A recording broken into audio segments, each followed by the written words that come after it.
নীতিগত দুর্বলতা ও বাস্তবায়নের অভাবে শিল্প খাতে জ্বালানি অপচয় 60%-এর বেশি। শনিবার রাজধানীর ডিসিসিআই অডিটোরিয়ামে এক সেমিনারে এমন তথ্য তুলে ধরে বেসরকারি গবেষণা সংস্থা সানেম। এ সময় ব্যবসায়ীরা বলেন, নীতি প্রয়োগের আগে নিরবচ্ছিন্ন জ্বালানি নিশ্চিত করা জরুরি।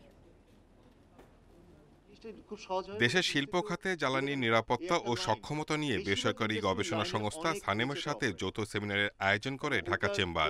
এতে নিজেদের মতামত তুলে ধরেন ব্যবসায়ীরা।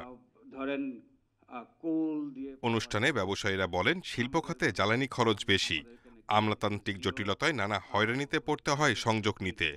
তারপরও কাঙ্ক্ষিত সেবা পাওয়া যাচ্ছে না। এমন পরিস্থিতি চলতে থাকলে শিল্প খাতে নেতিবাচক প্রভাব পড়বে।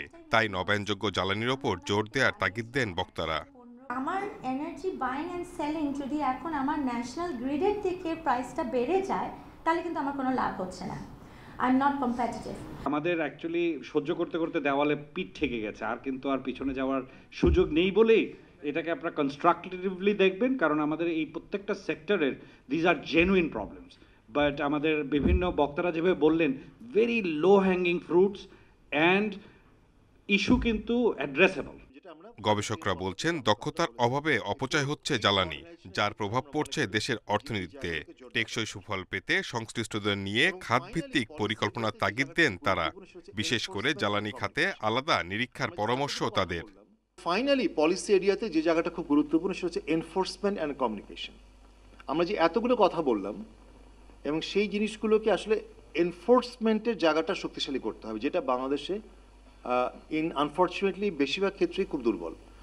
সমস্যা সমাধানে সমন্বিত উদ্যোগের প্রয়োজন বলে জানান নিয়ন্ত্রক সংস্থা বিইআরসি চেয়ারম্যান। এটা অনেকখানি কাজ হয়েছে, আমরা ভবিষ্যতে এই বিষয়ে আরও কাজ করতে চাই এবং there are areas where we need to develop and there are areas where we can develop. So আমরা সবাইকে নিয়ে একসাথে নিয়ে কাজগুলি করবো ইনশাল্লাহ। জ্বালানি খরচ কমাতে আমদানিতে মাশুল কমানোর পাশাপাশি নবায়নযোগ্য জ্বালানি নিশ্চিতের পরামর্শ সংশ্লিষ্টদের। Shahid Ahmed, independent news, Dhaka.